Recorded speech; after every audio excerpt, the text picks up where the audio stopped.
faire face à cette forfaiture, pour faire face à cette balafre qui reste constante, et surtout pour arrêter ce dilatoire qu'il y a et qu'on note de façon constante de la part du président de la République et de ses soutiens. Ce qu'il faut noter, c'est que nous avons aujourd'hui une instance qui nous dirige, qui est le juge des élections, le Conseil constitutionnel, qui a pris des décisions qui, dans le jargon maintenant, nous amène malheureusement à des détails. C'est-à-dire, quand on est là à discuter sur des sémantiques, meilleurs délais, invitations, alors que tout le monde sait que quand on s'adresse aussi à un président de la République, en jargon, on doit parler au président de la République. Mais la décision a été ferme, irrévocable et surtout sans appel. Et qu'au nom de ça, le président de la République devait être le premier gardien de la Constitution.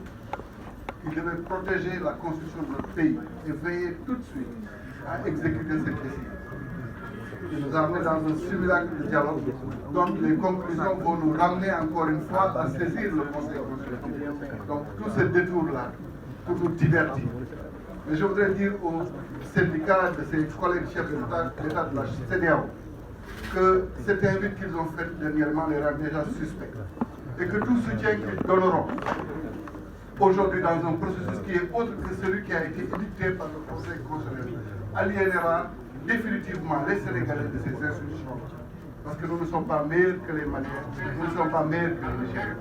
Donc s'ils acceptent d'être du côté de personnes qui ne respectent pas la démocratie et les libertés, nous nous aliénerons ces pays-là, ces organes. Et je voudrais aussi qu'on rappelle qu'au-delà même de la symbolique, du respect que nous devons au Conseil constitutionnel et de cette décision, nous devons prier, je dis bien, nous devons prier pour la sécurité des membres du Conseil constitutionnel. De la même manière, d'ailleurs, il faut prier pour la vie et la sécurité des candidats, parce qu'on ne sait jamais dans quelle situation on est dans ce pays-là. Mais veillons à ce que les soldats de la démocratie soient protégés par les Sénégalais. Donc, ce qu'il faut noter, c'est qu'à partir du 2 avril, que tous ceux qui pensent qu'ils peuvent signer avec l'État du Sénégal dans cette configuration comprennent qu'eux-mêmes se mettent dans un cadre d'insécurité juridique. Parce que les pouvoirs de n'importe quelle personne, sauf celle qui sera élue par le peuple sénégalais, ces pouvoirs-là sont réduits à leur plus simple expression. Et que la personne qui prendra à ce moment-là la décision de contracter avec l'État du Sénégal le fera à ses risques et périls. Et nous l'assumerons devant l'histoire. De la même manière que nous assumerons qu'aucune amnistie ne peut se faire sans reddition de comptes.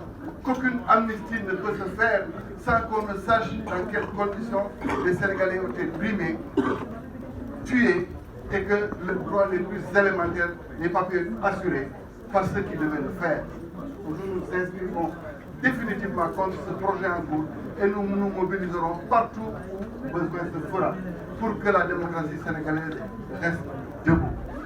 mbokk yi man di laa amoon pour wax di sant ñëpp di gërëm ñëpp nag